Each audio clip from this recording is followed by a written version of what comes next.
10 বছর আগের আমি বা 10 বছর আগের ও 10 বছরটা ইম্পর্টেন্ট না, সত্যি কথা বলছি। 10 বছর পর আমরা যে ভালো আছি, আমরা আমাদের ঘর সংসার, ক্যারিয়ার, ফ্যান্স, সিনেমা, বাবা মা সবাইকে আগলে রেখেছি। এটা পরিষ্কার চোখের সামনে দেখতে পাচ্ছি, এইটাই বড় কথা।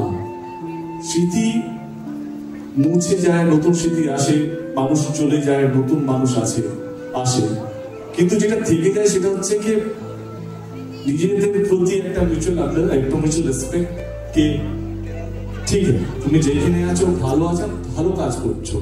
তো আমার সত্যি কথা বলতে গেলে 10 বছর পিছনে যেতে চাইছি না, 10 বছর এগিয়ে এসে এটাই বলতে চাই যে তুমি তোমার জীবনে ভালো থেকো এবং ভালো কাজ করছো, এইটাই যেন চালিয়ে যায়। ভগবান কি বলবো, ভগবানের কাছে প্রার্থনা করবো যেন তুমি সারা জীবন সুখী থেকো, এই জন্ম কেন পরের জন্ম তুমি ভালো থেকো।